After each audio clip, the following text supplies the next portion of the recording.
आज का छात्र ऐसे गुमनाम रास्तों में भटक रहा है जिन रास्तों से निकलकर वह जिस मंजिल पर पहुँचेगा पता नहीं वह मंजिल उसके लिए कितनी लाभप्रद हो पाएगी।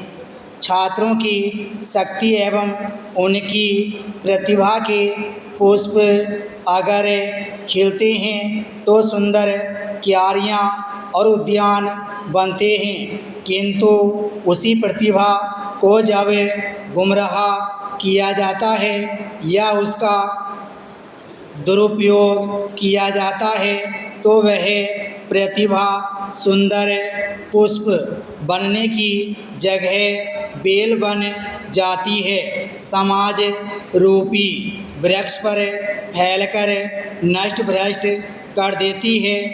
किसी भी समाज के लिए छात्र ऊर्जा का सदुपयोग होना आवश्यक है। छात्र राष्ट्र का वर्तमान तथा भविष्य भी होता है। छात्रों को सद शिक्षा देकर उन्हें उनके परम लक्ष्य तक पहुंचाना समाज का, देश का धर्म है। आज का छात्र दिग्भ्रमित है। राजनीतिक, सामाजिक, धार्मिक संस्थाएं युवा शक्ति का दुरुपयोग करने में लगी हैं। राजनेता छात्रों को एकता का पाठ पढ़ाने के बजाय उन्हें विभक्त कर रहे हैं। जितने राजनीतिक दल होते हैं उतनी ही छात्र शक्ति बढ़ती है। विद्यालयों में जहां राजनीति का पदार्पण या हस्तक्षेप निश्चित होना चाहिए वहाँ भी राजनीति प्रवेश करती है। इसका परिणाम होता है छात्रों का परस्पर संघर्ष और शिक्षा के उद्देश्य का विनाश।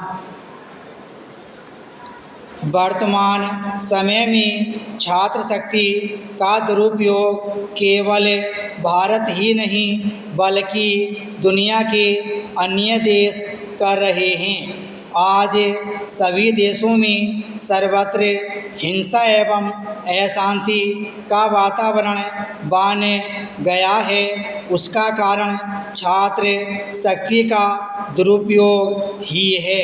भारतवर्ष में शिक्षा प्रणाली भी इसके लिए दोषी है। शिक्षा प्राप्त करने के बाद छात्र जब मनचाही नौकरी नहीं पाता तो निराश होकर किसी न किसी राजनीतिक दल की शरण में चला जाता है और वे राजनीतिक दल छात्रों को अपने परस्पर संघर्ष का हथियार बना देते हैं। कितने ही महाविद्यालयों में अब छात्र यूनियन जैसी संस्थाएं ही समाप्त हो गई हैं। एक समय था कि विद्यालयों में छात्र यूनियन हुआ करती थी, बाकायदा चुनाव होते थे और अध्यक्ष, सचिव आदि छात्र नेता अपना पद संभालकर अपने